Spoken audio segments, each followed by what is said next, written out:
Welcome to this episode of Strawberry Ink. Today we're diving into a heartbreaking case from Jacksonville, Arkansas.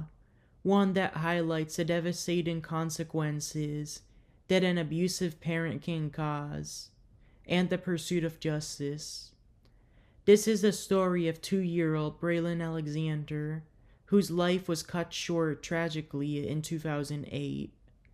On the evening of June 30th that year, Braylon Alexander was rushed into the emergency room at the North Metro Medical Center by his mother, Deloise, and her boyfriend, Lekedrin.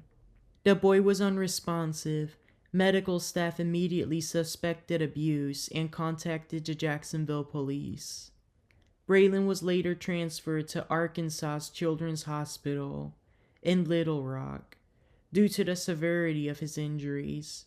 Tragically, he passed away the following night. Braylon's injuries were horrifying. Hospital examinations revealed a fractured skull, evidence of a traumatic head injury, internal injuries, possibly caused by violent shaking, and even a hand-shaped mark on his buttocks.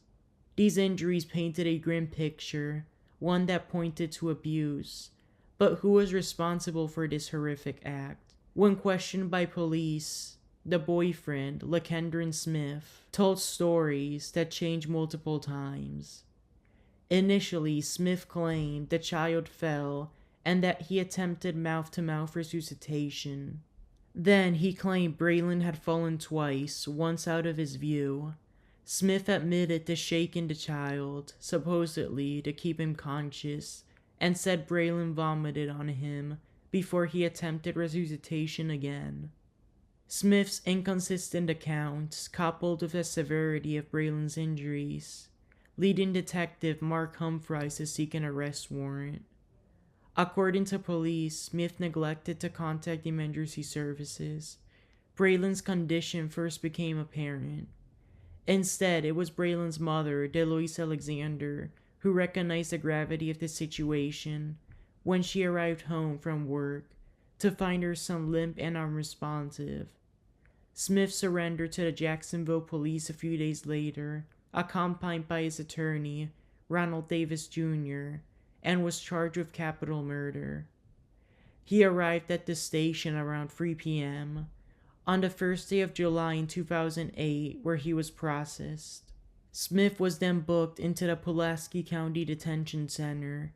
He was released days later after a $300,000 bail was posted for him with the assistance of 2 bond agents. After several preliminary hearings, the case went to trial in 2010, but Smith's defense attorney argued there was no direct evidence of abuse and that someone else could have harmed Braylon. Despite these claims, the evidence of abuse was undeniable. Braylon's injuries told a story that Smith's words could not. The jury was confused and eventually became hung, leading to a mistrial. Prosecutor Terry Ball ordered the case to be retried and had his assistant Kelly Ward take on the case for him. Ball changed Smith's capital murder charge to second-degree murder in order for the next jury to reach a verdict more easily.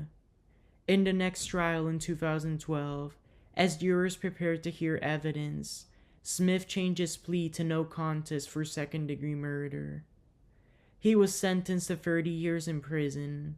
This plea spared the family a prolonged trial, but left the lingering questions about the full truth of what happened that day. This was due to a bargain that was accepted by District Judge Karen Watley. Smith did not admit to his guilt, but was willing to serve a prison sentence anyways. He is currently doing so at the Arkansas State Prison in Wrightsville. Thank you so much for listening to this episode of Strawberry Ink.